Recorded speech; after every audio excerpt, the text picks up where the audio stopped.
Hi everybody, welcome to The Weekender. This week we have a special guest in the studio. Charlie is across from Warlord and he's given away 2 copies of the new Bolt Action Korea book. Don't forget, we're also going to be talking about their new Organised play system. On top of that, we have tons of stuff to talk about in this week's show, so make sure to like, comment, subscribe, and ding our dong. We will see you shortly.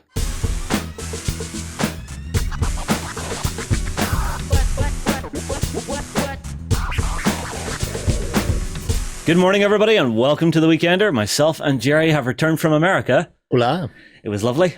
It was hot. Yeah, I will say that. You step outside, it's like someone opened the oven. Right. Not nice. Well, aside from me making you walk to that pizza place. Yeah, it was like a Burma death march. It was terrible. It was like, oh, it's really close. It's only like... It's 2.5 blocks away. It was like 15 minutes there and 15 minutes back. And the 15 minutes back was uphill once we'd scalded and stuffed ourselves full of greasy pizza. It was good pizza, though. It wasn't bad, yeah. Yeah, although you were wise enough to order the small calzone. Yeah. I've seen what they say about America and their food portions and how they have no control over themselves. So I went, I just want a small, please. Yeah, well, I mean, like I ordered the personal pizza and it was still like, a good 14-inch pizza. Yeah. It was just like, wow. Other than just stuffing ourselves with American food, we did do 2 live blogs. So we did 4 days of coverage of Historicon in 2 parts, which is up there for everybody to go and check out. I really enjoyed this event. It had a really nice, relaxed vibe to it. We were able just to go out, get content, and churn it through. And a big thank you to everybody who helped us. So big thank you to Jim Oriskany from the site who gave us a hand, John and his buddy Drew Silver Fox, and Warforger. Thank you to you guys for giving us so much help at the event. It was really appreciated. It was cool. Yeah. Really liked it. Proper convention, proper games. Yeah, and some gorgeous gaming tables. Some spectacular ones. Yeah, well, I mean, like my favorite had to be obviously the game I got to play, which was Sons of Mars, which is a gladiatorial combat game. So 3v3, you're each controlling one gladiator, and it was just so much fun. We ended up fighting a war elephant in the arena, which was good. Heavy lumps. Heavy lumps are interesting. Yes. There's a lot to be said about them. Yeah. Just pocket mouse. That's how you deal with heavy lumps. Was there a standout gaming table for you, Jerry? Oh, there were a few. Depends on the period. I think the one that blew me away, because there were some absolutely spectacular tables set out, and they were set out by clubs. Yeah. And they had a ton of work on it. But there was one fella there, Joe, and he was running over the course of the weekend. He ran 3 different scenarios for the Roman invasion of Ireland across a 4-foot by about 20-foot table, and that was just him. And on day 1 it had a set up in a certain way with a forest at one flank and a massive Roman fort, and on day 2 that had changed to a woodland with many peaks and troughs, dips to hide things in across the board, and then day 3 it changed again. And for one guy putting that event on himself was spectacular. It really goes to show just how keen some people are on their games. And I have seen clubs at conventions in the past not put on as good games as that one man did by himself. So it was great. Yeah, although another standout table for me had to be the Sword Beach one. So it must have been 6 foot wide by about 18 foot deep. It was big. I don't think it was as big as that. I think it was about it may have been about 7 by 10 or 7 by 12. Something like that, but it was just massive stuff. And just this nice, beautiful, you go in from the beach, you're into the town, you're into the countryside. It was lovely. And then all the painted miniatures on there were just gorgeous. Definitely an event I want to go back to and do again, because everybody there was absolutely lovely. The actual guys who run the con are really, really nice folks. And they changed venue this year to the Marriott in Lancaster, and it is such a gorgeous venue. You've got tons of food and stuff really close. Everything's really reasonably priced. I really enjoyed it. Yeah, no, I would go back in a heartbeat. Really would. Except for the heat. Need to get you a camel pack for next year. That wouldn't help. That's not going to stop the heat. Well, you see what we can do is just stuff it full of ice, and then it's just ice sitting on your back cooling you. No, that's not how the autonomic body system works for heat regulation. No. That would just mean I end up with a very cold back. So, but yeah, no, the Historicon, if you haven't been, go. Yeah, definitely go. You don't have to go for the full 4 days. You can go for individual days. One fella showed up on Sunday, and Sunday's a breakdown day, so they finish official gaming around about 12 o'clock. Yeah. the traders stop trading at 12, and then from 12 onwards, it's just breakdown. So people are getting rid of stuff, and so there are still open games going on. There was a naval combat game that was about 20 foot square being played on the floor with people having to crawl across the mat that they were playing on, a hex mat. And there must have been about 20 or 30 people around that. Drew and John were playing Blood and Plunder, and a bloke arrived with his kid who had only spotted the coverage of Historicon the day before and had landed down. It was like so he literally landed in on the last day when things were winding down. So him and his kid, I want to say it was Sam, stuck around and watched us and helped us out playing a bit of Blood and Plunder. We had a wee chat there, so he said he'd be back for future ones and hopefully catch them earlier. So that, it was good fun. Yeah, and then there's lots of veterans that turn up to it. So in the evenings when you're at the pub, chances are you'll sit down and start hearing some very funny and cool war stories as well. Drew and John had me in stitches on night one. We found an Irish pub. Of course we found an Irish pub, but we were just sat down and just hearing some of the crap they got up to in their soldiering days is hilarious. Completely non-suitable for the internet, but hilarious whenever you're there. I don't know, it's pretty much par for the course for the internet. Right, staying historical, there is a Flames of War Slow Grow League kicking off. Ben, what's happening with this? Yeah, sure. So talked about this a little bit in previous weekend and stuff, but it's all in full swing now. So the guys over at Battlefront and us have been sort of joining forces in a way to put together this slow grow league of Flames of War, where you start off with a smaller force and you start to add to it week by week until you create a larger force by the end of September, ahead of our grand campaign that's going to be kicking off later in the year as well, which is sort of pretty cool. We've actually got a area over on tabletop.com, which is our project system, where a lot of people have been feeding into it and sort of showing off what they've been doing so far. So as you can see, there's a couple of projects in there at the moment where people are building up their forces. A lot of them from the Hit the Beach set, which was the big sort of new core box for late war, which is pretty cool. But yeah, if you're getting involved with this, make sure to head on over to the project section, get some stuff in there about what you're doing and all that kind of thing as well. And hopefully we'll have some chats with Battlefront in the future, so talking about how things are going when it comes to the Slow Grow League ahead of that campaign later on in the year as well. So, yeah. The other thing to keep an eye on with the guys from Flames of War is they're actually doing a Tale of Four Gamers as well, which is four of their main guys actually just jumping in and saying, look, we want to build armies, we want to be playing ourselves, which is quite cool. Yeah, although they are doing that over 4 years rather than 3 months for the slow growth. Yeah, there's a bit of a shift there. just having a scroll through Roberts. Dear God, Robert's gone into some detail there for his Northern Irish horse. It's been really cool to see what people have been doing with this, because a lot of people have just been showing off their sort of painting and building in their molds and that kind of thing, which is cool. But then a lot of other people have delved into the historical side of it as well and trying to find all the patterns and things that they need for the camouflage on their troops and on their tanks and all that kind of thing as well, which I thought was really cool. Yeah. You see, it's one of two ways that I generally see people going with historical gaming. They either dive right into it, find a very, very particular sort of wedge in the history that they want to explore, research, build, and paint.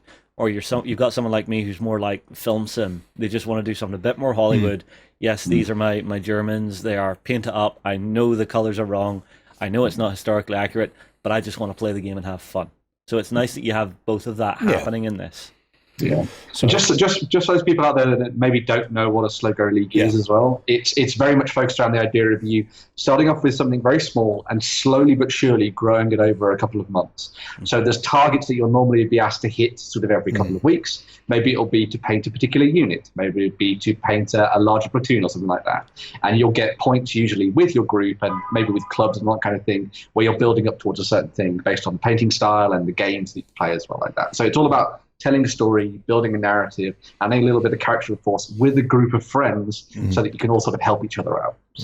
So for the Slow Grow League that we're doing here and that Flames of War and Battlefront are running, it's 50 points for the first month. So by the end of August, by the end of July, early August, you should have 50 points done, which is the sort of the core of your force. So built, painted, Built and painted, and then there's going to be a set of scenarios going up on Battlefront's website, so you can play like a little mini 50-point tournament with your friends. Then end of August, you should have 25 points done and dusted and added to that. There'll be another set of scenarios and objectives, I think, being released at that time. And then another 25 points for the end of September. So that's your 3 months done. By the end of it, you've got a 100-point force. And then in October, if you need a bit of tidying up to do whatever, there'll be the global campaign that we're running in conjunction with Battlefront. So that's the idea for this one, that 50, 25, 25, push, 3 months. You've got a full army that you can kick on with then and get involved in the campaign. See, I do like the way that your major block of work is right at the start, and then you've got like 2 smaller sets of work that you can hammer out pretty quickly depending on what you're doing. Yeah.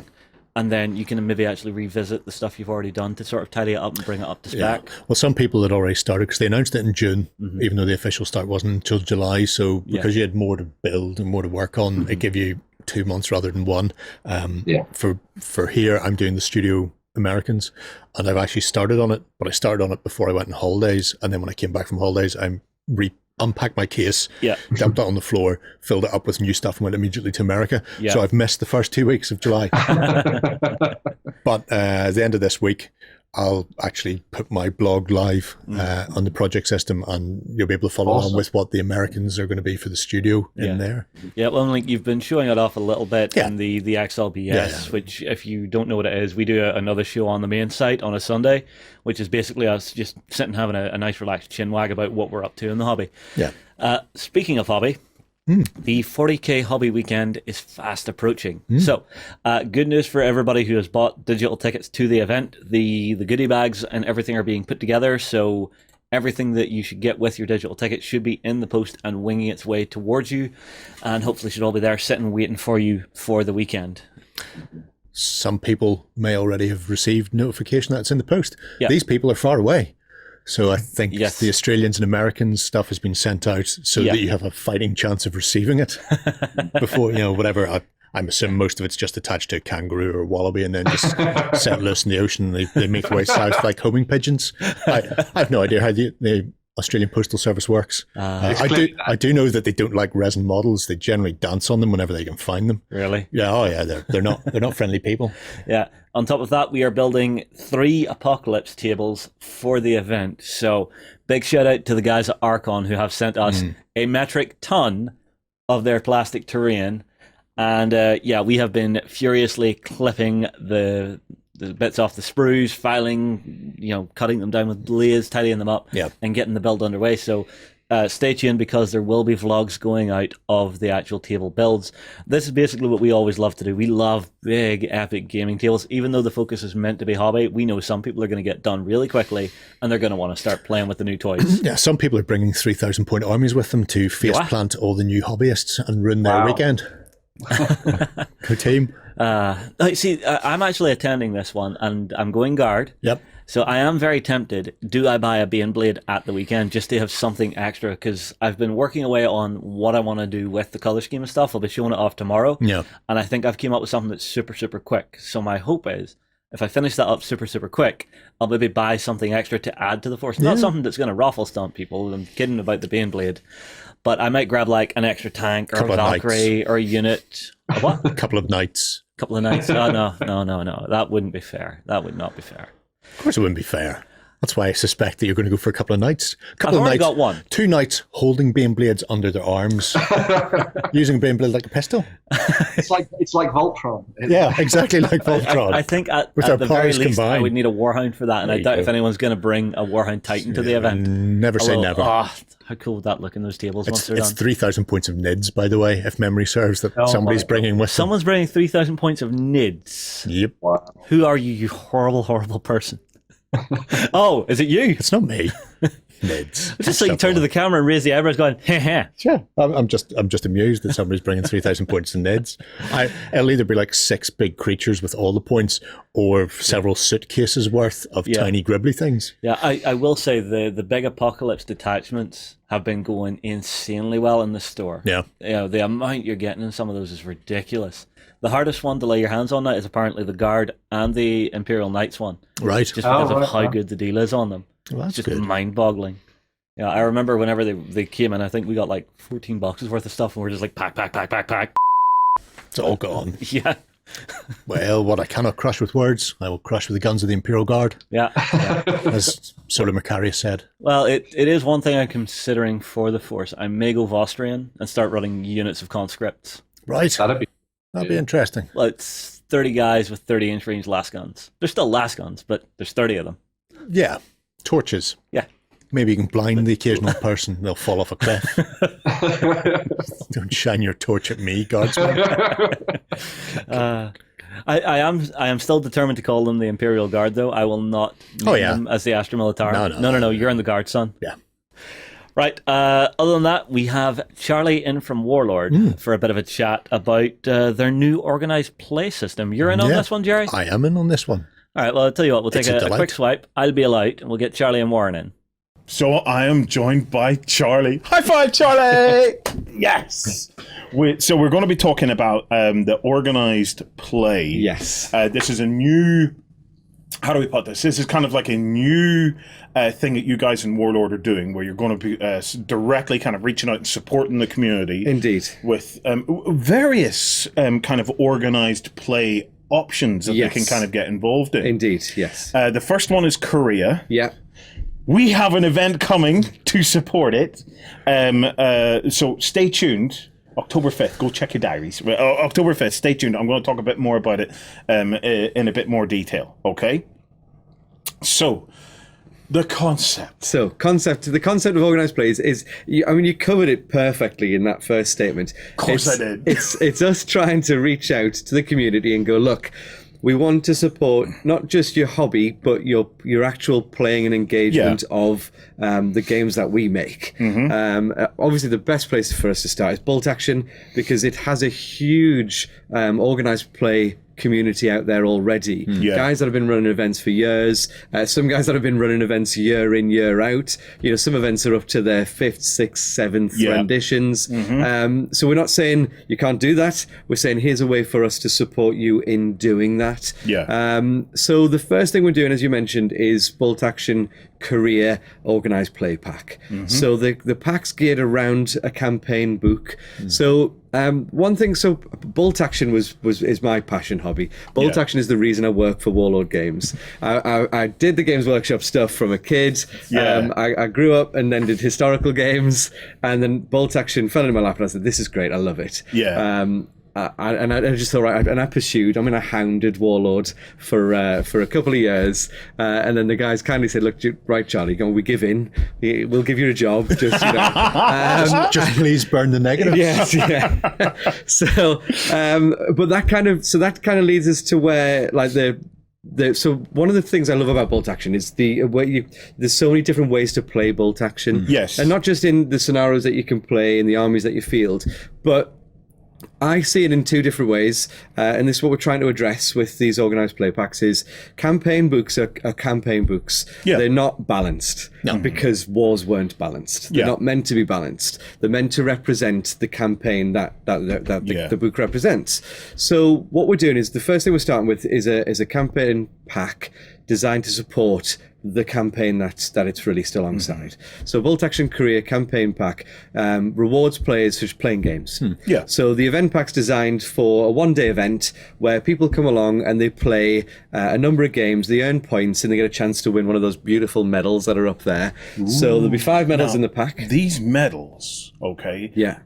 I have seen a sample. We were at Warlord recently on our way back, our traditional route back from UK Games Expo. We stopped off in Lenton, and it gives us an opportunity to go and say hi to our buddies and press the flesh and all that. We hopped into Warlord, and Darren very kindly took care of us. And Darren slipped me into a little back room. Still recovering, Darren. And he whipped out a medal, okay? And he said, it's gonna look like this. That medal that he showed me was like drop dead gorgeous. They are great. Beautiful. So it was weighty, it was chunky, and it had this beautiful enamel work and stuff like that in it. So is that what we're going to be seeing? What this is. Yes. These people are going to die for these, Charlie. They are beautiful. And credit where credit's due, Darren's done a load of work to get this right. Everything from the actual coin design, tweaking the flags on the back to make sure you can see and they're easily identifiable. But they're 54 mil coins. I think they're about 3 or 4 mil thick. They are a weighty metal. All that colourful stuff on the background is a lovely enamel. And then the characters that you can see is a raised, etched sort of engraving on the coin themselves. Yeah. So they're very limited. Mm-hmm. We're only making so many of them because it's there to support Bolt Action Korea. Yeah. Anybody that knows Bolt Action, we tend to release between 3 and 4 campaign books a year. Mm-hmm. So every time we release a campaign book, there will be one of these organised play packs to go alongside it. Now, it's worth saying that this campaign pack, okay, or this organised play pack, sorry, this is not a tournament version. No, this is more fluffy. Yeah, free play. Get your folk together, get some games in, and then at the end you have a laugh and you're handing out the medals to the people that earned them. Yeah. And when we go to the website, so we just scroll away from here. And you pop to the website, you'll see so that we've got a dedicated organised play website now, away from the normal Warlord website. So it's play.warlordgames.com. Mm-hmm. So you'll have a little look and you can see. So that's the homepage. That's where you're going to land. Have a little scroll down because we've got a beautiful picture following a lovely little. There's the man. It's the man himself. Comment from John. And if you want to know the idea behind it, give those couple of paragraphs a quick read, because that tells you exactly why we want to do this, and hopefully what it will grow into as time goes on. And when you're and just a hot tip from one war gamer to another, when you read it, do it in your mind in the voice of John Stallard. And if you're not exactly sure what the voice of John Stallard is, basically it's like Santa, because he is the Santa Claus of wargaming. He is, really. definitely. So yes, it's keep going. Let's see. Keep going. So I think that just takes us down to the bottom of the page. So if you've got any questions, there's an email to be able to submit some questions in there. But this is designed for everybody that's going to be involved in the event. Mm-hmm. This is your little homepage. This is your portal. Yeah. So the organised play packs will only be available through retailers. Yes. So it's there for the retailers to grab hold of so that they can run an event. Yeah. But also if you're a club and you want one of these packs, pop along to your local store and ask them to order it for you. Yeah. So they won't be available direct from Warlords. They'll only be available through retailers. Yeah. And obviously, if you're a club and you want to purchase one, we need to know about your event. Yeah. So they'll only be going out to people running genuine events. Mm-hmm. Okay. There'll be a real limited number of these campaign packs, so you'll only get a limited chance to get hold of these coins. Yeah. Once they've gone, they've gone.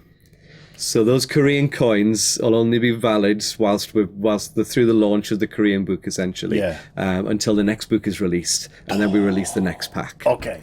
So if we go to current events, let's have a look. So we'll scroll along and you can see the website and how it works. We'll drop into current events.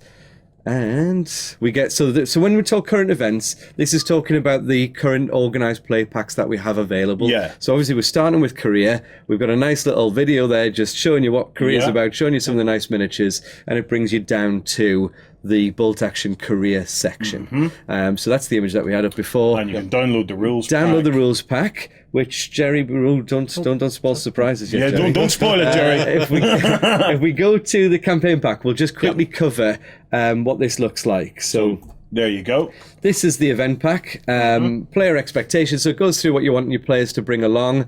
Player conduct. It's very fluffy. It's not meant to be anything overly strenuous for the players. They're going to be able to get into it nice and easy. And like we said before about Korea, it's a good place to start anew with Bolt Action. Yeah. So there's a line that I really liked. I think I'm hoping. There's that tank with the tiger on it. There you go. There we go. So I'm trying to find it. Yeah, here we go. Painting, modeling, conversions, and proxies. So there's no requirement to play with painted models. And I love the little bracketed section. Other than it looks cool, and of course they fight better. Yes. So that gives you an idea that for me, that little sentence kind of just summarizes what this pack is about. Mm-hmm. It's just about coming along and playing some games and enjoying yourselves. So we scroll down to the next page. Yep. There's a new scenario, so one that's not in the book.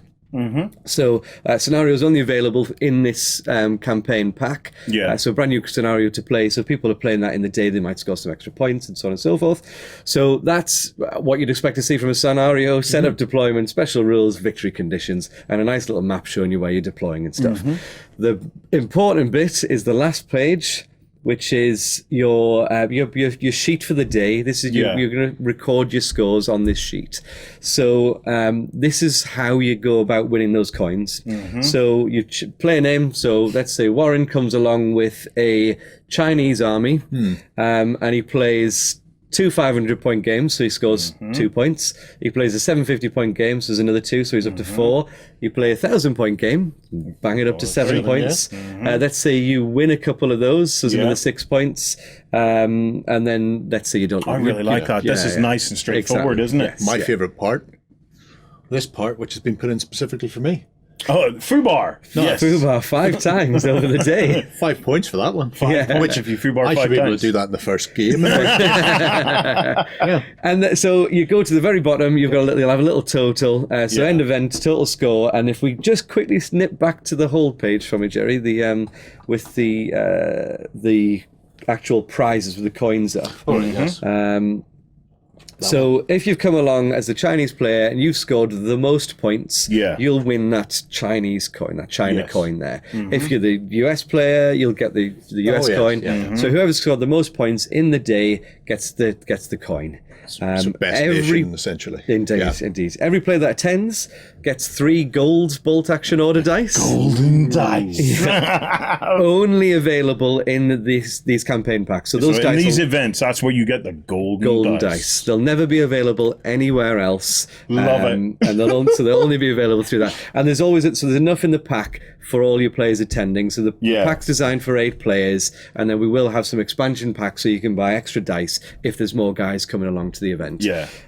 So that takes care of the players' side of things. In terms of the playing of the game. If we pop back to the website and we go back to let's go the event finder. I want to come back to the next of the current events, the one just below later. So we'll talk about the future of organised play for us after that. So there's only going to be a couple of events because we're sitting doing this literally the week of launching this campaign pack. So we've not canvassed people yet to find out when their events are, what they're going to be doing. But we have got 2 up. The first one's the one at the Warlord store, which happens on the day of release of Korea, which is August the 10th. The next event on there. Oh, look at that! Is our bolt action Korea event for on tabletop. Okay, let me talk a little bit about this then. So the On Tabletop Korea event is going to take place on Saturday, October 5th. Okay. It's free. Okay? It's free. We're going to I'm trying something a little bit different here. It's free, but it is ticketed. Okay? And tickets will be offered to Cult of Games members first. Okay? Please only grab a ticket if you can attend, okay?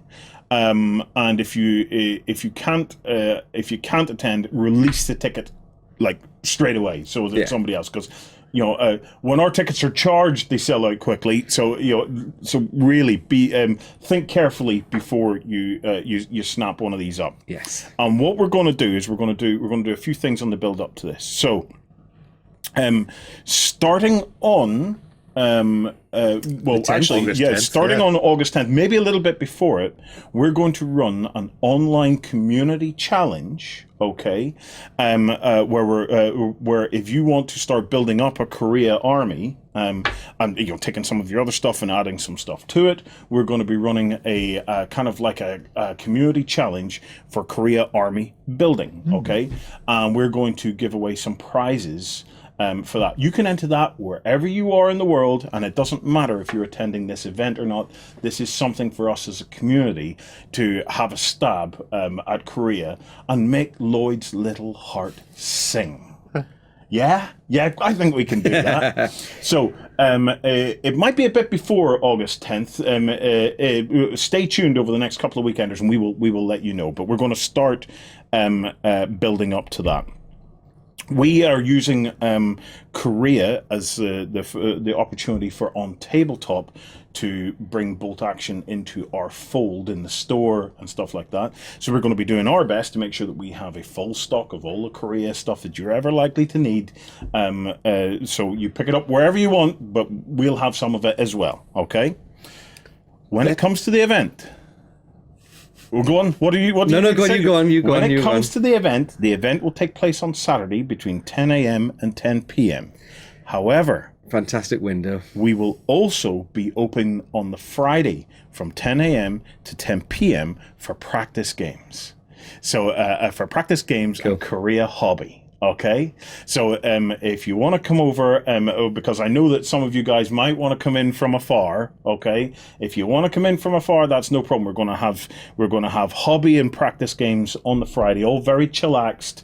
Then on the Saturday, we're going to run our event, and then what we'll do is we'll do a special opening on the Sunday as well for those that are still around for some open gaming and chit chat and this is all completely free. Yes. Now, if you've never been to an OnTableTop Beasts of War boot camp, we've done a couple now for bolt action in the past. Tickets are normally around about the £100 mark because these guys know how to go all out on tables. I mean, we've started to do a bit of research on the Korea and the Korea setting and what it would look like already.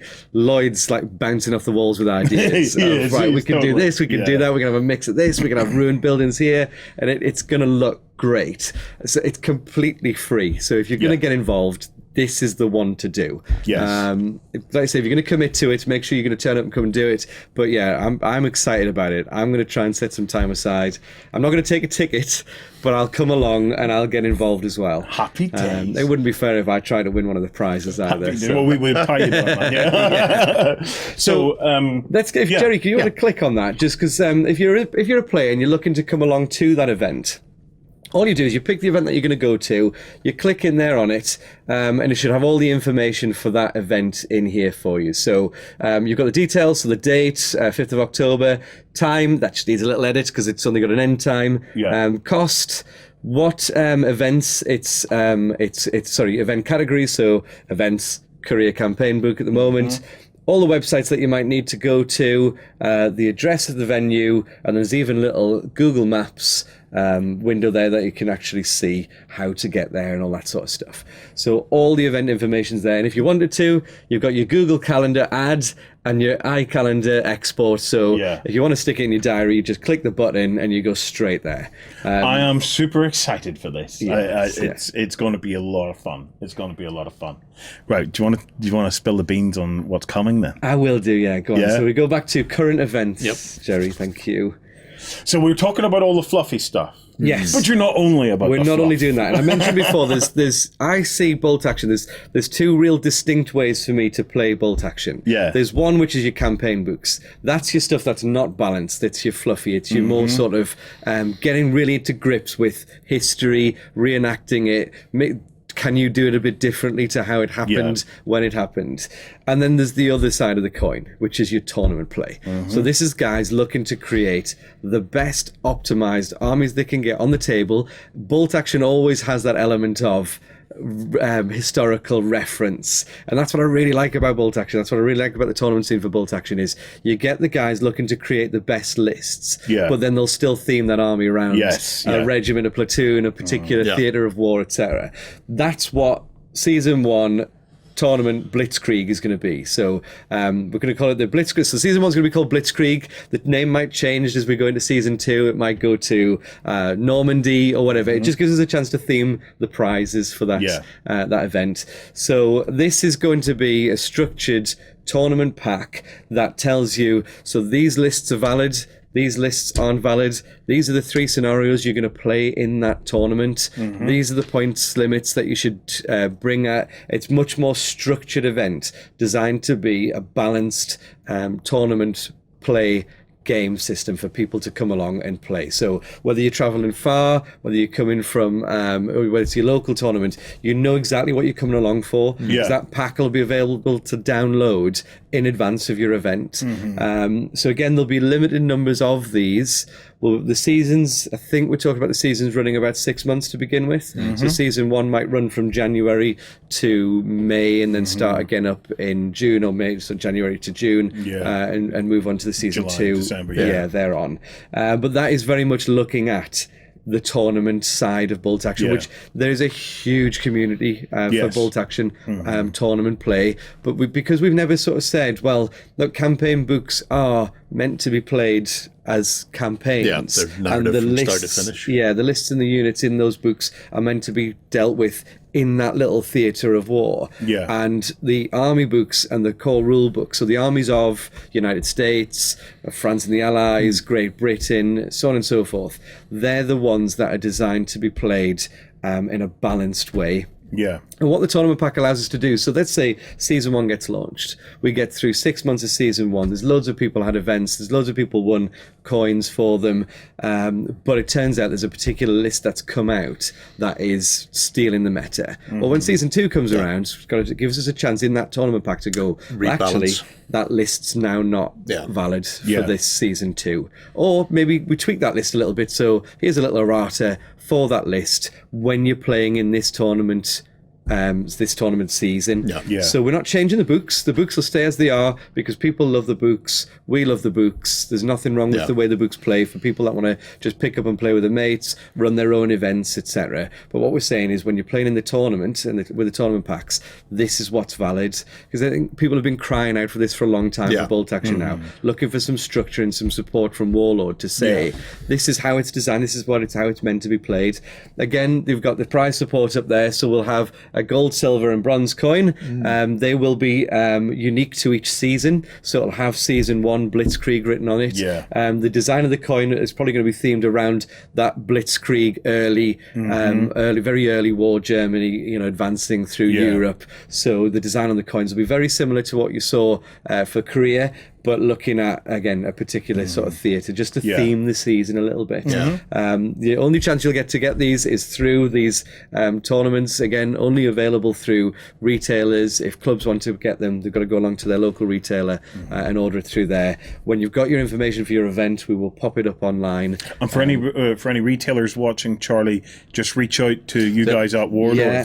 There's a retailer page. Oh, full retailers page. Yes, If you want to click on that, Jerry, it'll take us through there and it'll show the guys what they're looking for, what they're looking at when they get over to the retail. So you've got the full retailers page, and it's got the telephone numbers and and then if you or email us now, and that'll just generate an email for you straight away to be able to contact the trade team directly. And should retailers be obviously retailers should be reaching out to you now regarding the Korea pack? Yes. At what point should they start to reach out to you about the tournaments and things like that? So it will go live on that website as soon as we've got it. In fact, before we've got it launched and ready. So you'll be able to see what it's going to be about before it actually... So just keep an eye on play.warlordgames.com. Indeed, we have a news page at the end, and that has the latest news and event coverage. So I imagine it will feed into that as when it comes available. So hopefully there'll be some OnTableTop coverage go up on there, as well as the coverage from our event when that goes live, and all the other events that are going to go sort of live hopefully around the globe. I think we're around about a third of the way through the packs we've got, and we launched it last Friday, so we're going to run through them real fast. So please get on the phone, give us a shout, drop us an email. Get these packs, get them out there, start playing some games and enjoying it. Fantastic. I think it's fascinating, especially having the two branches of it, because one of the things with the campaign packs, I love them to bits, but getting people to play them from start to finish is tricky, especially in a club where you might not be playing the same person every week. So being able to go, here's a dedicated day and we're going to run through North Africa. And that's great because I haven't picked up Budapest yet. It's on my wish list. But every other campaign pack I've picked up, it's been a joy to read through them because the scenarios are so intricate and so tailored. But likewise with the tournaments, and I've seen it at the ETC in the past, you do have that imbalance because of the campaign packs aren't meant to be played like that. And a prime example is when I started doing the German build for the Western Desert, the initial list I built was out of the armies of Germany. And that would be the balanced standard 1941 German list. And then when you look at the campaign list, you can start doing things like multiple LMGs in the squads, which you can't do. So even though both lists are very viable, one list is pushed in a completely different direction and makes it slightly filthier. Yes. and when you hand tournament players the ability to min and max, they will have very little min and all of the max. So having these events, having them structured in such a way that you can go, this is what your tournaments will be. And it's very defined, and that helps because an awful lot of some tournament players won't mind too much. Some tournament the guys running the events, they'll look at it and go, this is the FAQs. This is the only thing we're going to bring in. Other ones will go, well, we can't use these lists because they're too bad, and they'll actually go, here's what we're not allowing. And some people don't like to do things outside of what the companies have produced. They think that if they start to restrict too much, they'll upset people. Having a set of rules there going, this is a tournament, this is how it's balanced, here's what we're going to do for 6 months, and then you can get the feedback and go, great, that worked. Or that still is a bit harsh. So yeah, I think an organized play pack also like that is from great. the perspective of newbie tournament organizers, which we know that we operate with. We have this facility. We have our community members coming in from all over the world. Then we have the local community that we're building as well. Tournament organization is something that we're dipping our toe into more and more. Having something structured like that makes it easier for us who maybe don't have an experienced tournament organizer within the area who's willing to step in. It's great to have that kind of structured approach that we can lean on and start to get more activities and things like that around the game. Yeah, no, look, we are super excited about it. You know, this is, again, as a bolt action hobbyist before I was even a warlorder, this is something I've been looking forward to for a long time and hoping, you know, it would come out. And the fact that it comes with some fantastic prize support, and I can't stress, these medals are just stunning. And once people get them in their hands and they get to see them, they'll be like, where's the next event? Because I need to go to 5 career events because I want all 5 of those coins. You know, and it's because we've got a limited number. We've got no access to them, so the only access I've got is to go out and play some events. And I'm like, right, okay, so where am I going to go? Which one am I going to go and play? What kind of prosthetics can I get on so people don't go, he works for Warlord, he shouldn't be allowed to be here. One way of doing it, certainly. Well, guys, it's on the way. Korea is on the way. We're looking forward to it. We'll be talking with you guys more about it. With details on how to get the tickets and stuff for our event will be going up soon. We'll keep you in the Cult of Games fully aware of what's happening. Cult of Games is backstage, by the way, for any of you that haven't seen the transition. We're becoming a cult. Secret societies for the win. So Charlie, for people after this is play.warlordgames.com, and it's up and you can go and have a mooch around already. Guessing there'll be a link in Charlie, the show notes. it's always a pleasure having you in the studio. Thank you very much for having me. We will have Charlie back with us in a couple of weeks' time to show off some of the North Korean minis, I believe. Excited about that. Looking forward to that. Right, push on with the show. So yeah, that's interesting. I like how they're breaking down the events in future into the sort of the fluffy, organized play for campaigns and the like, and also the more hardcore min-max tournament filth for all the tournament players out there. The things like the little metal coins, medallions, whatever you want to call them, that you can win by taking part are a really nice touch as well. So it's something unique. You're not just getting a figure or a book or whatever it happens to be. You've got that. See, I always like events that do that, where it's something that you cannot buy anywhere. You can just win it, and if you've won it, you can say, check it out, I won that. And for that Korea event pack, there's 5 different medals that can be won, one for each of the countries, and that's it. They're a limited amount, so if you want to be top in that, then you're going to have to find yourself multiple events to get to. So. I wonder if anyone will try and collect every last one of them. I imagine they will. You know, kind of like Pokemon badges, just that little case. If you say so. After your time, I'm guessing, Jerry? After my time, substantially. Pogs, I think, was the last thing I seen. Oh, God, I remember those. Oh, with the slammers. It could be. My brother collected them, but I was aware they existed for younger people. Okay. All right, Ben, let's kick into the news. First up, we've got some Warcry. What's happening? Yeah, sure. So this week saw Games Workshop really delve into exactly what we're going to be getting when Warcry hits. Pre-orders are up right now if you want to get stuck in and involved for the starter set and a few bits and pieces extra for this new skirmish game set in the world of Age of Sigmar and the Mortal Realms. The core box itself comes with 2 different warbands in there. So you've got the Iron Golems, who are the smiths and weapon artists of the Chaos Hordes, and also the Untamed Beasts, who are very, very different from them, and they just basically want to see the entire of the realms burn and everyone turn into cannibals, basically. You also get a whole bunch of Chaos creatures in there, so you've got the Raptorix and the Harpies in there, which I thought was very, very cool. And there's also a massive amount of terrain in the box for building up a 3x3 sort of style board that also comes in the box as well. It's a double-sided board, which is pretty awesome. Very nice to see. There's also the core box, and also a bunch of tokens in there for you to get started playing the game right away. For those of you that don't know about Warcry, it's a sort of quick and simple sort of skirmish game that they've put together that's done by the writers of both Kill Team and Warhammer Underworlds. So it kind of bridges that gap between the two for those people that want to get stuck into games on a very sort of like microcosm level, where you've got individual guys fighting each other for battle and supremacy and all that kind of thing. There's also like a campaign sort of driven into this as well. So for every game that your warband plays, things will upgrade and expand, and you'll tell a little bit of a story and a narrative with your guys as you go through. But all of this is tied to your warbands very specifically, so you don't have to play with the same group all the time in order to get those advancements and that kind of narrative building up as well, which I thought was really cool. So it's a little bit like with Blood Bowl or something like that, where you could play multiple different teams all over the place if you just told them what your level was and that kind of thing as well, which I thought was pretty good.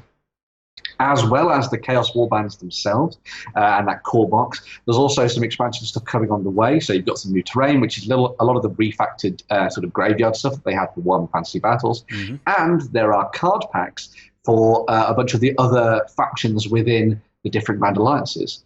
So if you don't fancy playing as one of the Chaos Warbands that they've been putting together, you can play as Stormcast Eternals, a whole bunch of the different Uruk races as well, the different factions within there. So you've got Grots and stuff, which is pretty cool. You've got the Nighthawk, you've got Eisenhorn Deepkin, and there's going to be a lot more coming in the future as well. They've said that all of these sort of warbands from the different races can probably be put together using maybe one box. So you don't have to have a massive expenditure when it comes to starting into this game. So a good starting point, as Kill Team was for a lot of people in 40k, for those people that want to get stuck into Age of Sigmar. So, yeah, very cool. The terrain set in that core box is really, really nice. I think this is something I've noticed whenever Workshop do starter sets that have that big lump of terrain in there, mm-hmm. people just go nuts for it. I guarantee you this is going to be the same as the Kill Team box whenever it first came out. You remember it had that massive set of terrain in there? Yeah. You could not find them for love nor money because people just went, bang, I'm having it all. There's a Skaven screaming bell at the back there. Do the Skaven know they've taken it? Who knows? Maybe. It's maybe on them. They are one of the Chaos factions now. They're so not Chaos. They are in the new world. Yeah, I know they say that. The Horned Rat's a Chaos God. Is he bumhole? The interesting thing about this, which I thought was really cool, is that each of the different warbands that they've designed for this game aren't necessarily tied to one of the particular Chaos Gods. So they're not like Khorne worshippers or Slaaneshi worshippers, etc., etc. A lot of them all worship various aspects of Chaos in different guises. Like, for example, the Cypher Lords, which you can see down there at the bottom, which are one of the new warbands that was shown, I think it was last weekend. They live in the realm, I think it's the realm of life or light, one of the two. And they actually put forward this appearance of this very shining, good civilization that actually works in the background to support the Chaos Gods. So they're very Zentian, but with a little bit of a twist to it as well, which I thought was really, really cool. And it's the first time we're actually seeing a lot more of that sort of like sort of Asian style model as well, which I thought was really good. So yeah, some awesome stuff coming up for those guys that want to get themselves involved with Chaos, but not particularly, the Blood, Death and Khorne or the weird festering mutations of Nurgle and stuff like that. So if you're tired of painting spiky bits and gooey bits, yeah, you can just paint slightly different spiky bits and gooey bits with feathers thrown in as well. So yeah, it's good to have options. Yeah, exactly. Yeah. It's got me excited. I'm very curious to see where people go with this, and it's nice to see them actually reusing that old Mausoleum kit because I think it's one of the best ones they ever did, just for what you get in the box. It is very cool. Yeah. All right. Next up, we have a bit of news that has me quite excited, but cautiously so. So, Anybody who has read Inquisitor Eisenhorn, the novel series by Dan Abnett, is probably sitting there going, oh my god, oh my god, oh my god, oh my god, because it's actually being turned into a TV show. Now, I'm hoping it doesn't turn out crap, because this is one of those book series I absolutely adore. So if you don't know who Inquisitor Eisenhorn is, he is basically an Inquisitor of the Order of Xenos, and the book series actually follows him slowly becoming a radical, so a heretic Inquisitor. And it's just such a good book, and it's so well written. If you haven't got it already, I highly recommend the omnibus, because it's got all the short stories in there that just tie certain things together a little bit better. I'm just hoping it doesn't turn out bad. What do you think, Ben? Yeah, I'm really looking forward to this. I think it's a really good sort of avenue for them to take when it comes to sort of introducing 40k to the masses in a TV sense. We've obviously seen it happen in video games and that kind of thing as well already, but I think this is a really good idea for them when it comes to TV shows and things, because you could start to introduce like things like Space Marines or that kind of thing. But first of all, you're going to blow your FX budget really, really quickly. And also it might alienate a lot of people, because it's just full of blood and death and gore and all that kind of thing. Although people do tend to like that if you've watched Game of Thrones.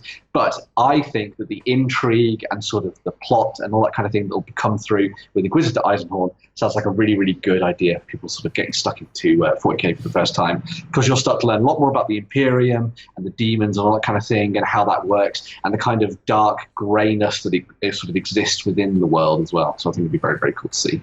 Yeah, for me, I'm excited because it's actually going to have us explore different levels of Imperial society. So from the uphives right down to the sumps, where all the mutants and stuff are living, and just that continuous oppressive grind in the mid-levels where you're just a factory worker. I'm very curious to see how they bring it to life and actually show things, and I'm hoping the effects are good. Yeah. All of the biotechnical stuff, you always imagine it's just a little bit rough around the edges, a little bit dark, gritty, nothing's exactly shiny unless you're right up the top. Even when you're right up the top. Oh, yeah, I know. Because they don't really have science. Well, everything is machine god. Yeah. It's all sanctified and blessed. Nobody actually knows how to maintain it. And fingers crossed, it's not Space Marine. Yeah, because I think people can put Ultramarine, Space Marine to the side and just forget about that. Yeah. you hope. We hope. Lest we forget who wrote it. Dan Abnett. Yeah, he did. But, but the guy behind this, that's sort of taking the wheel from the sort of the Hollywood, I guess you'd say, side of it, is Frank Spotsnitz, who's worked on The Man in the High Castle, which was a big Amazon series, and also The Return of X-Files as well. So he's got some good pedigree, and this is a long way off at the moment. It's still in the sort of like pre-production phase and all that kind of thing, the ideas phase right now. So don't expect to be coming anytime soon, but it is definitely in the works from Games Workshop. Hopefully they take a little bit more care over this than they do over the fact that they've made like 1 billion mobile versions of games with random stuff. But anyway, yeah. Well, no, I understand Workshop's approach to video games is very much scattershot. If it's good, it sticks, people remember it. If it's bad, it just fades away. Well, yeah. A lot of them, it's from indie developers as well, so they're not even that costly. So if it is a bad one, you're not super up in arms. The one thing I'm waiting for this that's really going to tell me if it's going to be any good or no, wait for that cast listing. Because the cast from Eisenhorn, they're such well-developed characters from the novels. I'm hoping they cast them correctly, because if they get that wrong, the entire thing's just not going to work for me. Well, it's going to be young Eisenhorn as well, or youngish Eisenhorn anyway, I believe, starting off with. So it'll be very interesting to see how that happens and whether or not they change things up. As if they get multiple seasons, that could be kind of cool, seeing where that goes. But it'll be Henry Cavill again then, straight on from all the other things he's done. Step into the breach. He's already playing Geralt. He can play Eisenhorn as well. It could be years before you see this, if at all, if ever. Yes. Yeah, I know. Yeah. Well, I mean, like there was one from about 10 years ago, Inquisitor. They were doing a web-based one, a non-profit one. We were seeing 3D renders and stuff, but the project was just so heavy. I think the guy eventually gave up. It's not even that. I mean, so many things get bought by companies and then they never make it out of development. They may just go forward and go, it's not viable. Yeah, so, I guess so. But development hell is the cool. Development hell is indeed it. Yeah, but if it does go through, it could be a really great recruitment tool to actually bring mainstream folks into our hobby. Definitely. So it has me excited and cautiously hopeful is the way I'm going to put this. Right, next bit of news, Ben, is some Harry Potter stuff, yeah? Yeah, sure. So you will hopefully have seen an unboxing on the channel last week where Ryan and Sam geeked out just a little bit about Harry Potter and the new sort of re-edition of the core box. That is now available for pre-order over on Night Model's website, which is pretty cool. It comes with a couple of sort of improvements. So the sort of quality of the components and the quality of the miniatures has been improved. So they're less brittle, they're a little bit more detailed, a little bit more flexible and forgiving as well, which I think is a good sign, obviously. And it sort of makes the experience a little bit more plush for those that want to dive into it. They really enjoyed looking through the core box and, well, the core tin, I suppose you'd say, which is pretty cool, which involves Harry Potter, Hermione Granger, and Ron Weasley going up against some Death Eaters and some of the spiders and stuff from the final moves and things, which I thought was really cool. But yeah, if you're interested in diving into this, the new sort of re-edition of the core set is up for you to go and pre-order from Night Models. And they have also been talking about some extra bits and pieces coming out very, very soon. So the Chamber of Secrets is coming out as a chronicle book in the near future too. So you'll be able to go and play out some of the moments from that film, which I thought was pretty cool. So, is this still trapped in the EU only? No, as far as we can tell from the web store, it's available to be posted pretty much anywhere now. But if you want to check, make sure you go through to the sort of like the what do they call it, your shopping bag? Is that what you call it? Shopping cart. Shopping cart, and just check your address just in there, just to make sure that the posters will go out to your area of the world. But as far as I know, it's not limited. Because that was obviously the big one when they first launched it, is that they couldn't supply it outside the EU. I see. So, well, it's one of those things. Sometimes just licensing can be hell as well. Although the team at Night Models, they have some great talent in there for actually converting the character to a miniature. Some of the posing they do is just beyond belief. I've got most of the Star Wars range and a handful of the 90mm Star Wars stuff they did as well, and every one of them is an absolute joy. They're absolutely spectacular. Basically, all you got to do is make sure you join in with Ryan and Sam and vote on who you think had the most epic billowy cloak, because that seems to be the theme of a lot of the models here. It definitely is. And also make sure to tell us down below which is your Harry Potter house. I'm a proud Hufflepuff, and so is Sam. And Ryan is a Gryffindor. So just make sure you get down below and tell us all about that. I'll raise my hand, Gryffindor. I'm going to say Sith because I've never seen Harry Potter. Slytherin, definitely Slytherin for Jerry, yeah. Not the younglings, no. Not just the younglings. Mum and dad as well. I am quite curious to see how this game plays, because it looks like it's a mix of wargame and skirmish. Yeah, Ben? Yeah, it's a little bit like that. It's got kind of like a board gamey feel to it, but a lot of people have sort of adapted and changed the rules to allow you to play it more as a little bit of a war game as well. Hopefully we'll be taking a little bit closer look at it and stuff. But a few people out there really enjoying it and stuff, and a lot of people are buying it for the sort of collectability aspect of it. A lot of people aren't necessarily people that play games, are just buying the models because they like the Harry Potter world. So yeah. Okay, next up we have sorry. First Baron's War Sculpt preview. What's this, Ben? Yeah, sure. So Andy Hobday and Paul Hicks, who you will know as sculptors and game developers within the world of miniature wargaming, and you will know them from Footstool Miniatures and Games is their title. They have been working on their own little personal project, which I thought was really cool, for a set of Baron's War sculpts for people to play out some of the sort of civil wars from the English period. Now, the miniatures that they've put forward so far in their previews, this is just a little bit of a smattering of them, are for the first Baron's War, which was between the years of 1215 and 1217, because I did my wiki research. Go you. And they are hopefully going to be expanding this to do models later for the period of 1264 to 1267, which was the second Baron's War. The first one was fought between Robert Fitzwalter and King John, and the second war was fought between Simon de Montfort and King Henry III, and later his son Edward as well. Just so you know, a little bit of Ben facts there for you today. But yeah, it's going to be really awesome seeing how these come together. It's been very, very cool seeing them sort of develop this little side project, and it's nice to see them doing something that's very, very much like medieval, sort of Middle Ages stuff, which I thought was really cool. So lots of tabards, lots of chainmail, big axes and swords and that kind of thing. Not everyone mounted up on their on horses, loads of knights on foot as well, so it's really cool. And this is a very turbulent and interesting period to play out as well on the tabletop, because you've got these civil wars, you've got lots of British forces fighting together, lots of dirty, bloody battles and backstabbing, all that kind of thing as well. So if you like that kind of era of wargaming, there's plenty of rules out there for you to use these miniatures with. So yeah, very cool stuff. Yeah, they are pure sex.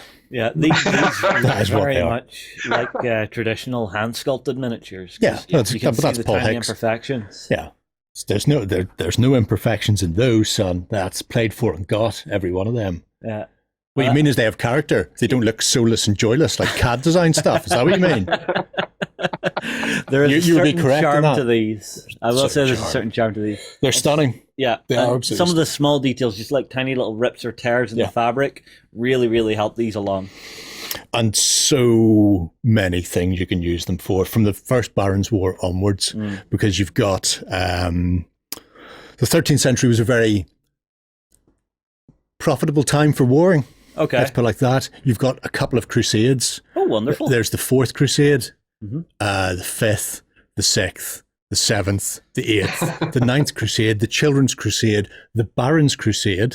Spoilers, some of the barons from the Baron Wars were also in the Barons' Crusade. There was also the crusade against the Cathars in the south of France, when Pope Innocent decided, you know what, we don't like those Gnostics, we'll have them.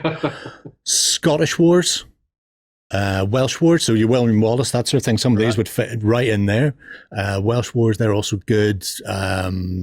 Crusades in Northern Europe, and these 13th century looking sculpts will work across the board for them. They're absolutely superb. And if you tie those up with some stuff that Matt Beckley has done for antediluvian miniatures and Claymore castings, they're the same period and very similar style. So you'll be able to bulk this out with, Scottish Shiltrons and that sort of thing. So everybody should be in like Flynn on these. I get the feeling that Jerry's just sitting there going, oh, yes. Yeah, I'm not doing these.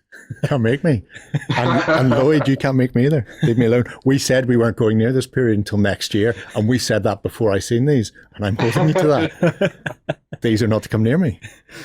Okay, so review copy comes in. I'm to hide them from you, Jerry, yeah? Yeah, very much so. Okay, agreed. Yeah. Not a problem. Not a problem. I'll take care of that. Because my bank balance can't cope. I can't waft them under his nose during I can't sell a kidney because my kidneys are shot, so nobody's going to want those. So, yeah. Right. Ben, time for some Kickstarters to round out the show. What do you got for us? Yeah, sure. So we've got a little bit of an interesting mix of different Kickstarters to check out this time. The first of these is from the guys at Shinobi 7 Games, and this is for Conan Savage Legends, because Conan is all the rage right now. And this is a board game of arena combat where you take on the guys, a whole bunch of the different characters in the Conan universe, so people like Conan, Valeria, Thotham, all these different characters, and you fight with a warband of followers in order to become the gods of the arena and the Savage Legends in the eponymous title. The game comes with a whole bunch of 32mm miniatures that show you off the different members of the main character cast, as well as a whole bunch of tokens which are used for a lot of your warriors. It's very much focused on the idea of sort of single combat between characters, where you've got this alternate activation system where your characters are going to be charging in and attacking each other and fighting and sort of ganging up on each other and killing each other in this sandy, bloody arena. There's also loads of different sort of aspects of sort of customization in there as well. So as well as choosing who your followers are going to be, you've also got ways for you to arm and armor your characters as well. So there's a whole bunch of different cards that you can put together to try and create your own version of Conan, which looks pretty cool. As well as that, the guys have been working towards a cool stretch goal where they managed to license the likeness of Arnold Schwarzenegger himself in order to give you not one, not two, but 3 different versions of Conan from throughout the films that you could throw into the mix instead of their version of Conan that they've rendered up as well. So if you like yourself a little bit of Arnold Schwarzenegger and you want to get stuck in and do some of that, fight some games of bloody combat on the tabletop, this one looks like a pretty interesting one for you guys to like your skirmish combat. So yeah, very cool. If you're going to do your one prayer to Crom. Well, this is actually something myself and Jerry were talking about while we were traveling, was the Arnie version of Conan is not actually the real version of it. No. Because it's Arnie as Conan. But because that was my first experience of Conan, that's how I always imagine him. So having that in this game, I quite like the idea of. But that's just me. Yeah, I think it's a really cool idea. There's some really good stuff they put together for this. I think their sculpting quality looks really fascinating. Obviously, a lot of it is render work at the moment, the proof will be in the pudding for this one. But I'd make sure to check out this Kickstarter, a little bit more detail, see if there's some more gameplay stuff in the future as well, just so you can get a little bit more of a feel for the game. Because at the moment, we've got a little bit of a sort of like a snippet of stuff at the moment, but it'd be nice to see them delve a little bit deeper into this one, just to sort of flesh out exactly how it plays for those people that are sort of on the edge, perhaps. So yeah, cool stuff. Some lovely looking renders in there anyway. Yeah. I kind of like the old guy who's just walking around with a stick. The Dweller in the Dark. Yeah. It's a dagger. He'll have you, son. That does not look like a dagger. That's a stick. Right. That looks like just a stick. I have a wand. Poke. Okay.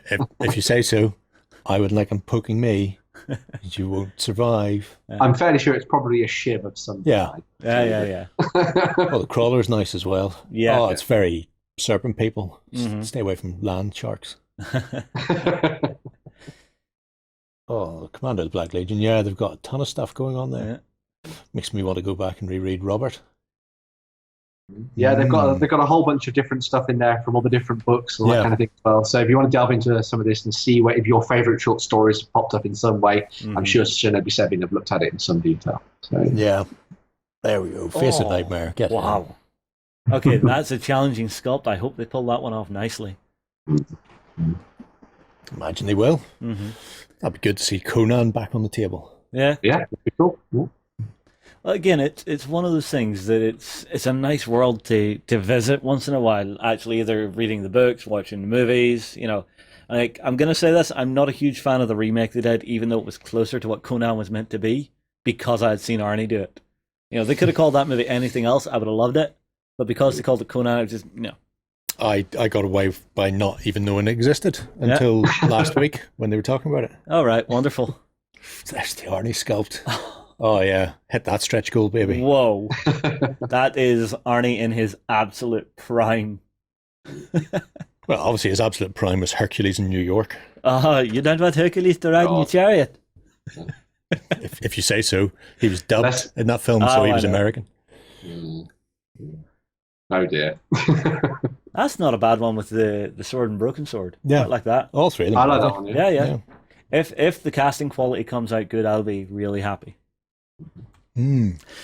Right, next up, Ben. Dwarves, Kings and Legends. What's this? Yeah, so of course I picked something that's got dwarves in it. This is from Raphael Stumpo, who has done a whole bunch of sculpting for a range of different companies and also some stuff for himself as well. But this is him looking towards a section of different characters that can either be used as fantasy generals on the tabletop in mass battle games, or in role-playing games and fantasy football as well, because he's got two different versions of the sculpts for you to pick up. You can either pick up the heroes themselves or some players for the pitch. You're going to get stuck into some Blood Bowl, which looks pretty cool.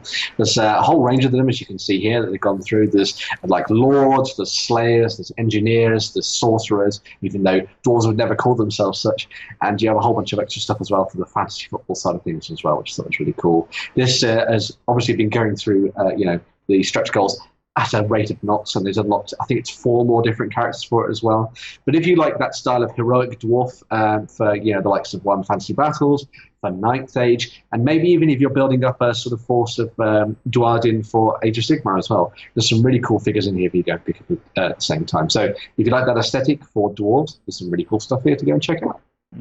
See, I do like the way they're converting them from their armed version to their fantasy football version, just by giving them like knuckle dusters and knuckle dusters with claws. Yeah, exactly. Yeah, it's very, very cool indeed. I think one of the other things that really drew me to this one as well is obviously not, it's dwarves. I like dwarves, but the models themselves seem to have a real depth of detail to them that base coats and then just a general wash over the top will really, really pick out and allow you to highlight really nicely and sort of make them look really evocative straight off the bat. I thought it was really cool. So yeah, if you're interested in some very high detailed dwarves. Sorry, I lost my words there because I was looking at wonderful pictures of beards. These are looking absolutely fantastic. Yeah, so, I do like the Brewer Baron. This man knows exactly what's going on. He's just like, nah, hell with all these. I'm just going to carry a keg and get my fantasy beer helmet on. That's clearly some Bugman's however many X's it was. So very, very cool. My favourite is definitely Slayer Azakal. I think he's my favourite model of the bunch. So yeah. I like the Wizard. The Wizard is also very cool. I really like the look of him. Yeah, I think I think he would definitely be a good fit for those that want to try and take it to that sort of slightly more high fantasy look for Age of Sigmar. I think he'd be a really cool leader for a Dwarven force or something, because I think the sort of stance of him I think is really cool, and you've kind of got a little bit more of that sort of like magical tech thing going on, the way that his armor comes together, which I think is really good. So, It'd be good for Kings of War as a fire priest or stone priest for your dwarves as well. Yeah. Anyone who's playing Vanguard at the moment, this would be a really cool set of miniatures to use for that kind of scavenge game stuff. That'd be really cool. So, although I will say clearly for the engineer or coach, I'm never building the coach variant. He is just going to be built in the engineer variant because that's how you motivate dwarfs with a gun. Could be with a gun. Oh, I like how he's got the scales there. Yeah, it's very cool. I really do like those. They're very nice. And then stretch goal wise, what have we got here? Grom, Goak, Gunham, and Tokrek apparently is where we're at, and Rogan. Nice. Yeah, you can see a few of them down below. It's kind of cool. So, and he shows off some of the work in progress stuff that he's been working on, which I think is really cool. Sweet. Lovely stuff. I like that a lot. The best thing is you've finally come back towards the light after swapping towards the blade ears for a while there. I mean, there are still elves on my table over there. I'm just going to point out, but hit them with a hammer. You see, what can I say? I've been inspired by the Silvernet and the fact that contrast paint exists, so I can paint them really easily. So it's like, what can I do? Get rid of the elves. That warhorn. Nice designs. Rocking the horns. Yeah. Lovely stuff. Yeah, gorgeous stuff. Well, Ben, let's move on to our last Kickstarter for the day. Magical Kittens save the day. Yes. Sorry, yes. I misspoke there. Apologies. Okay. What is this, Ben? Why do you expect this to be all cutesy and chibi? They might be magical killers. I don't know, but well, they're cats. So. Yeah. Terrible little murderers. They'll eat your cheeks. But yeah, so this is by Atlas Games, and this is a role-playing game they've put together for younger people out there, and also big kids as well. So this is called Magical Kitties Save the Day, because everybody knows that kittens and cats in general, they might be savage killers, and they might eat you when you're dead, but they are also wonderful creatures that save the world and make you feel better. And so in this game, you take on the role of a magical kitty, as the name suggests, who is looking to save the world for their owner and also masterful perils that are out there in the world as well. So the example they give, for example, is that maybe your owner is being bullied at school. But why is he being bullied? Because creepy robots have taken over the school and influenced all the kids. So you've got to go out there as the magical kitty and bring down the deadly robots and stop them from infecting the school. Maybe a dragon has wandered into the woods and is starting to cause problems for all the wildlife. And so you've got to go out there as a magical kitty and get rid of that dragon. It sounds amazing. I imagine this as you're going to have a synopsis after you've done your session going, yeah, that big, horrible robot that you were fighting and that you took down, that was Hoover. It could well have been. It could. Who knows? Everything could be evil and is out to threaten your owners, and you need to stop it as a magical kitty, which I think is absolutely brilliant. So this game, it looks really fun. It's all done through a dice pool mechanic, which is all very much focused towards the idea of failing forward. So it's never about whether or not you succeed. It's about how you succeed. So it's by variations, which I think is really cool. And it's really, really good for kids because it means that they're not just immediately failing at everything. It means they're always going to be able to try and get to an end goal, but maybe some complications happen. So they have to really think about those problems and sort of how they're going to solve them, which I think is a really, really cool idea. As well as that, for adults who want to play it with their kids, there's also a solo mode. So if you're someone who wants to play this through themselves, the game comes with a graphic novel style solo adventure which you can play through and make decisions and sort of influence the story as you go through, which is a really, really cool idea. There's a whole bunch of writers that have taken part in this, including one of the guys who was used to be part of Shut Up and Sit Down, which is a really cool board gaming website. So go and check that out as well and see what they're writing, all the different scenarios and things like that. They're unlocking a whole bunch of stuff as it goes, and obviously because this is kittens and it's role-playing games and it's cats, it's obviously funded. And there's just under a month left. So if you want to get involved with this one, go and check it out and see what you think of it. I think this one could be a pretty good game for those guys that want to guys and gals that want to get their kids into role-playing games. So yeah, cool stuff. Well, it's another way to bring youngsters into the hobby. So exactly. I'll not say no to it. But me being me, I kind of want like a South Park edition of this. Something horrible and zany and out there. I'm sure if you played this with a group of adults, you could do a South Park version of Magical Kitties. Yeah. And do something very, very weird. So yeah. Oh, well, that explains an awful lot here. Sophia Holmberg, age 3. What's that kitty doing? I want to be a kitty with wings. Exactly. And then when you look at the very first picture they have. Yeah, there is a kitten with wings. Yep. So, inspired by kids, made for kids, and looking awesome for kids. Bird cat. What's more dangerous than a cat? One that can fly. Yep. Exactly. It's a cool idea, Ben. I'll give you that. For youngsters to bring them in and have them playing and actually learning to tell stories. I like the idea. So there you go. We've got 3 Kickstarters. One of them is about brutal death in the arena from Conan's World. One of them is all about dwarves and beards and awesomeness for those grognards out there that like playing. Brutal death on the pitch. Brutal death on the pitch. And then you've got magical kitties. What could be better? There's something for everyone. Which is bright and fluffy brutal death through the eyes of a child. Exactly. Yeah. Nothing wrong with that. Yeah. All right, I think that is us for the day. Everybody, I would just quickly remind you that we do have a competition in this episode. We have 2 prizes up for grabs, so get your comments in below. Make sure to like, comment, and subscribe on YouTube for your chance to win one of the 2 copies of the new Bolt Action Korea book. We'll move on here. We will see you again tomorrow morning, bright and early on OnTableTop.com. Goodbye. Go ahead and check out our other content on screen now. And while you're at it, why not hit subscribe and remember to ding our dong. Go on, you know you want to click it. Go on.